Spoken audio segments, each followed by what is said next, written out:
Welcome to this third episode of this series where I am building a camera stand on wheels with articulating arm for use here in my workshop. It has been more than 1 year since I published episode number 2 where I built the articulating arm. In the first episode I built the foot and the stand, and in this third episode I'm more or less gonna redo everything. Not because I'm not satisfied with the result. It has worked flawlessly for me the last year, this camera stand. I'm very satisfied with it. But now I have bought a new camera. It's more than twice as heavy as my previous one. It's not this one. This is just a dummy camera. This is my old Konica Minolta from 2004, just for display here. But what I want to do is to replace this 3 stands setup with a single pole in the center. And this is just a beautiful and shiny stainless steel exhaust tube bought at Biltema, $85 or 850 Norwegian kroners. It breaks the bank totally. This was a budget build, not so much anymore. But I think this will be a much better solution than what I have had previously. So that means everything has come off here. Did I just say that the camera stand has been working flawlessly? That's not true.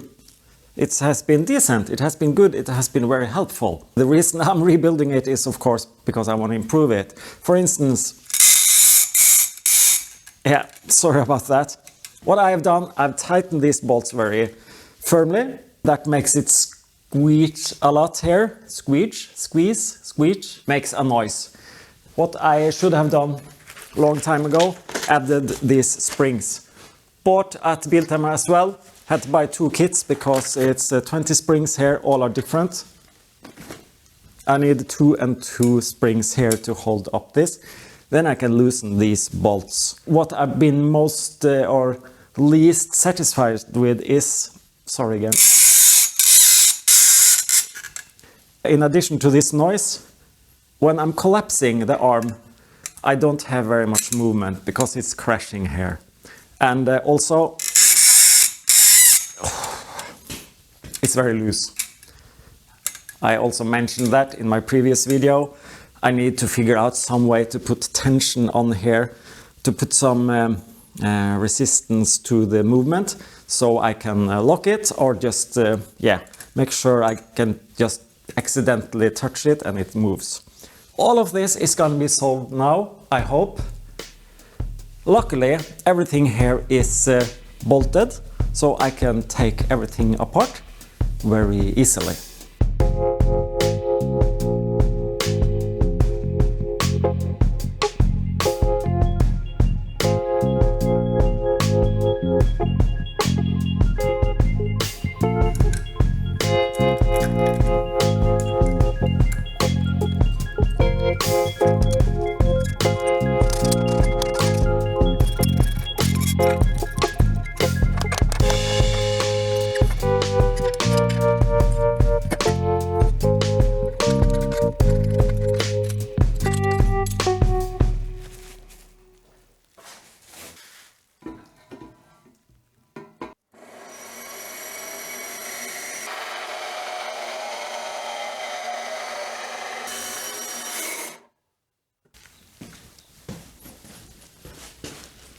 And then I'm back to square 1, or maybe it's square 2, because at least I can reuse the foot.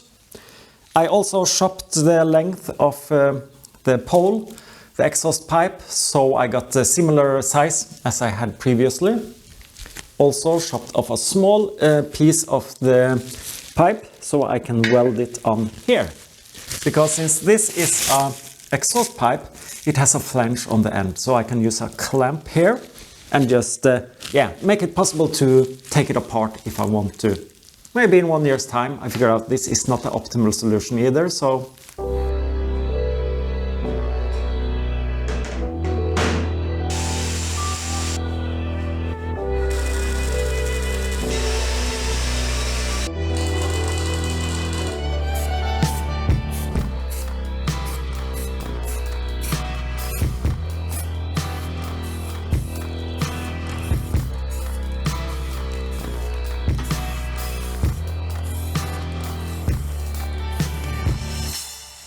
I made a stupid mistake. This pipe is too short. What I did, it made sense when I did it. I measured this and I made the pipe a bit shorter.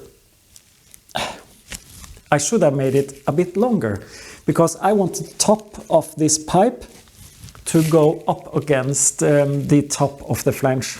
And then I will have a clamp and then I will have two spots here where this outer part of the flange meets against this inner part of this pipe. So I did a new mistake. I 3D printed this spacer to put on top here. It's too short. Hopefully then this one is the solution. It goes on top here and you might wonder, is this really strong enough? But this is like 100% infill. That means it's solid plastic. It's really sturdy. I think this should do.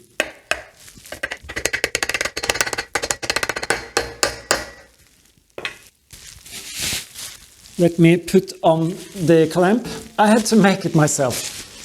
I was trying to just buy one, but it seems like 3-inch exhaust pipe.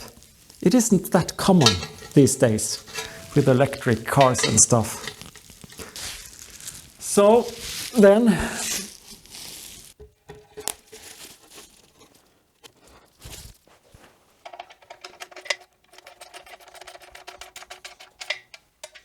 okay, it's time to take a look. Aha. Ooh, look at this. And I've 3D printed a lid.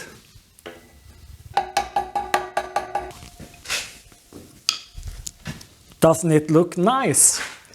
Perfect. Seems to be quite sturdy as well. Great. It does remind me of one thing. This shiny pole. Isn't there something called, yeah, you know, pole down? Don't you even think about it. Here are all the parts, and I'm afraid not many of these will be reused. And by the way, I'm already missing my camera stand. Using a tripod, it's so much more cumbersome. Anyway, this top bracket and the bottom bracket and bolts for the stands are not needed anymore. Let me just take away the camera gear. These brackets for holding the camera has just been temporary. I've tried the different designs, they will be reworked. The sliding mechanism definitely needs to be reworked. These knobs I've been quite happy using, but I'll do a slight improvements, so I will 3D print new ones. And then it's just the squeaky arm left. Aha, squeaky, that's the word. I think I know the reason for the squeakiness. If you see these 3D printed washers, they are totally coated with aluminium from the aluminium arm. So the 3D printed plastic have more or less digged into the aluminium, and there are aluminium residue on here now, and it's more or less been aluminium against aluminium when I have moved the arm. Probably not a smart solution. I did manage to remove very easy with some sandpaper, but I have an improvement. These washers are much bigger and they will grab around the aluminium arm. I have to do a slight modification here.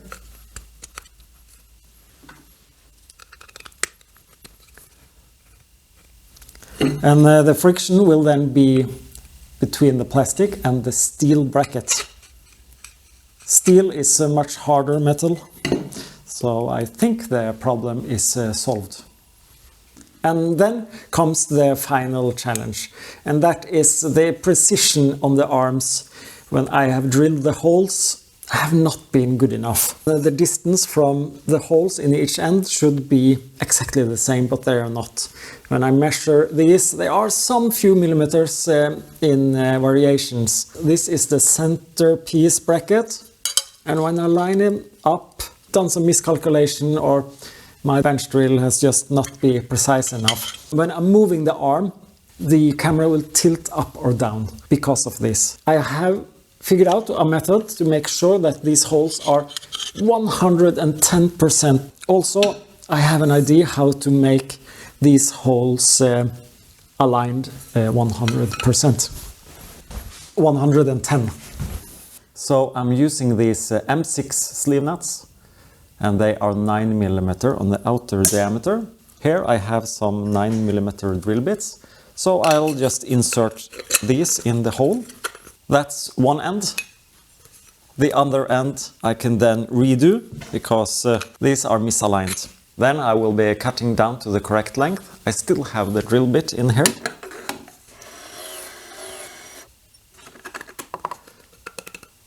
The drill bit is still present in one end, and then it's just drilling new holes at the other end.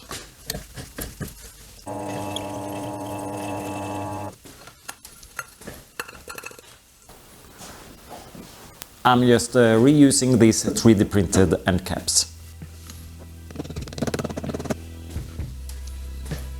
And the last thing is just to chop off the end so it fits to the new washer.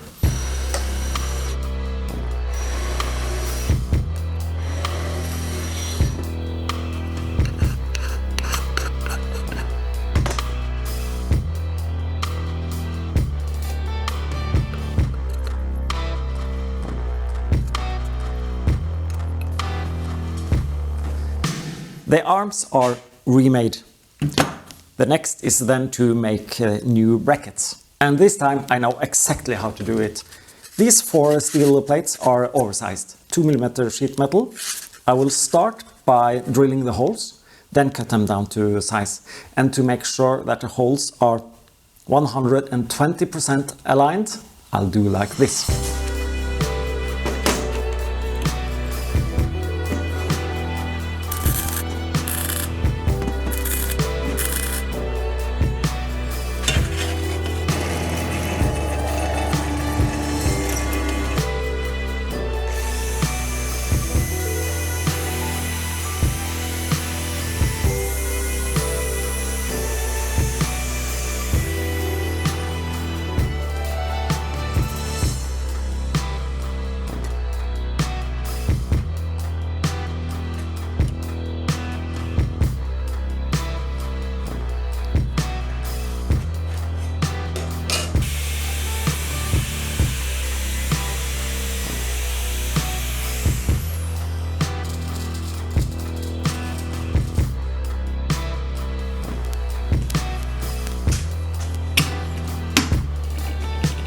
Most of the parts are now fabricated. These brackets, quite similar to the old ones, just made with better precision. And this is the new sliding mechanism, allows me to put my camera up and down on the pole. Also made similar to the previous one, I 3D printed this sleeve to go against the metal, and then I cut a part of the exhaust pipe, welded on some tabs, so I can tighten it around the pole. Of course, I don't want this metal sleeve to go directly against the metal pole. So this white 3D printed PTEG plastic will be like the protection or the sliding part. This is the inner bracket, the first bracket for the articulating arm, and this needs to be welded to the sliding mechanism. My welding skills are mediocre at best. If I can hide my welds, that is what I'm going for. And in this occasion I've drilled holes here on the bracket so I can hide my welds inside. Thought that was smart. Looks kind of clean and nice on the outside here now. And then comes the exciting part, testing it for the first time. And I'm not really excited at all. I'm pretty sure this is gonna work. And yes, it does. And the reason I'm not that excited is because I already made one and tested it. So I knew it's gonna work. And my idea here is to have one. This is a bit smaller. This is gonna stop the camera from sliding down. And then I have the upper part where the camera arm is mounted. This can be a bit loose. I can just add the firmness I want, and then I can rotate it slowly here. Smart, eh? But what is exciting is to test out the arm.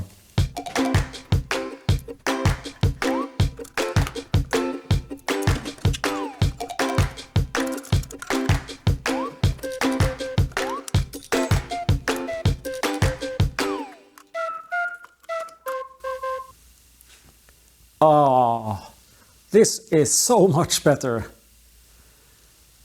Let me check it.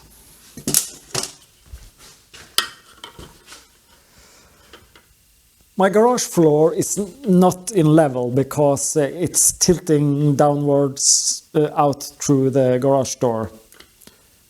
So yeah, that makes sense. So, and if I do like this, yeah, it's the same. Excellent. Seems like the precision is a lot better. I've also made a new holder for my camera. This is probably not the final version because this ball head, I think I might want to swap it with something more professional, but that will be later. I'm still going to be using my dummy camera to test this, mostly because I'm recording with the new camera and because the dummy camera is not heavy enough. I have made some metal pieces, some weights up here, just to get the same weight, and then I can test how I'm gonna do with the springs. Because what is gonna happen now when I put on all of this is probably this is just gonna fall down. Then it's time to put on the springs. This is one of the 20 I bought. Not sure if this is the correct size. To figure out what spring to use, I will measure the weight I need to lift by using this scale. At this position I need a couple of kilos. Here I need 6 kilos. The weight here 8. Starting to get heavy. Here I am 16, maybe more. Whew. From 0 at the top to 16, 18 kilos will be the weight to hold this arm. Also, let me show you. When the arm is in the upper position, the spring will go from this position to this position. The spring is 11 inches, 28 centimeters, 29. When I lower the arm, now this distance has increased to 44. So it is 16 centimeters of expansion. If I put the spring lower down, the distance will be less. So I can select where to put the spring here if I don't want it to be stretched as much as it is now. Here I have both of these springs.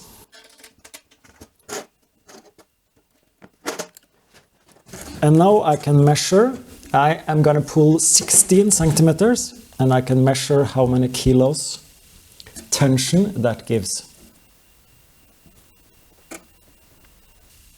18, maybe 19. So that should be pretty suitable. Let's try it.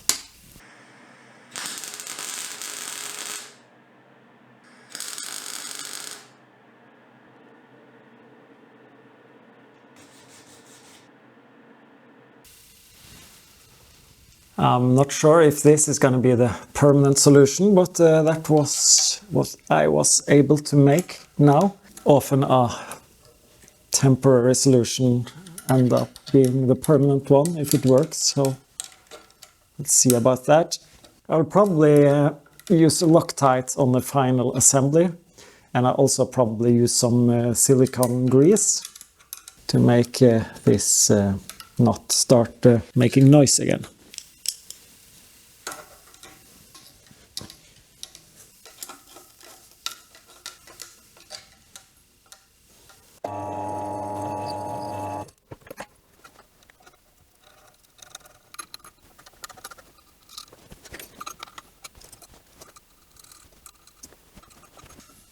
it's time to test it. It doesn't feel very powerful.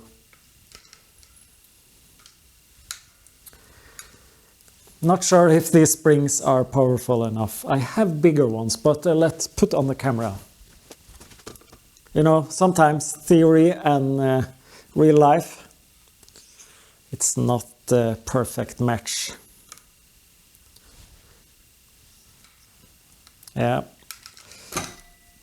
No, I need more powerful springs. It helps some, of course. It's not that heavy to lift it now. But yeah, I need bigger springs. So, of course, I have this lock nut. So I can put tension on here and it doesn't go anywhere. So, replace the springs. New springs, more powerful. Let's test it. Better, but still they could have been stronger. Or maybe I just need to put more tension to them. Because at the upper position they are quite loose. They were a tiny bit longer. So I think I'll move this hole. I can't move a hole. I just need to make a new hole. Okay? And the holes are moved. The springs are a bit tighter. So let's test it. This is now loose. Better? I think this is good enough. I have even stronger springs, so I can go up even one level. But of course, I also need springs on the next arm. This one. And I thought I'd just use the same setup, except then for even more powerful springs.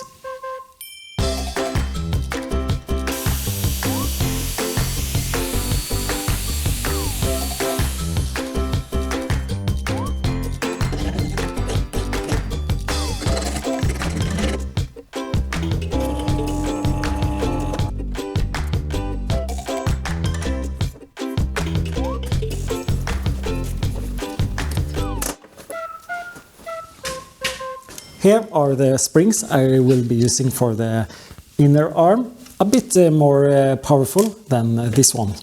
And here are the parts I have prepared. These temporary parts, for once in a lifetime, the temporary parts were just temporary. I will be replacing them with these sleeve nuts.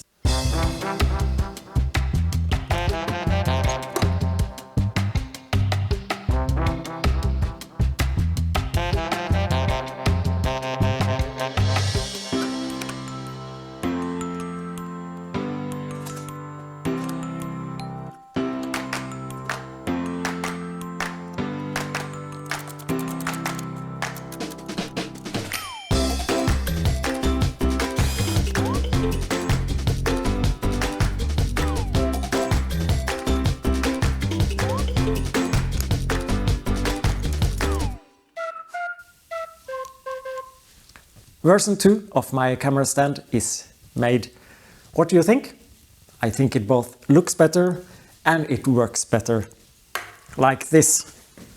I can now rotate it 360 degrees around. Much easier than having to rotate the whole stand.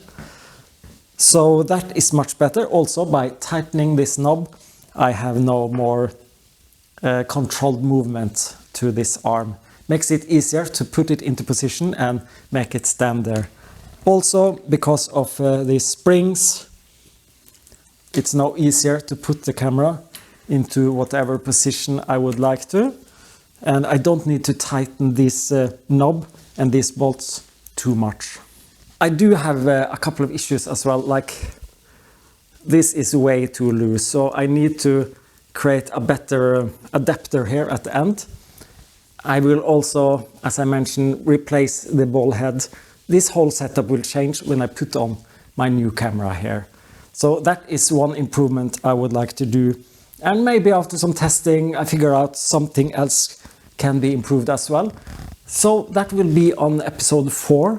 No, maybe that will be season 2, episode 1 next year, or maybe later this year. Please check in if you want to know how it goes.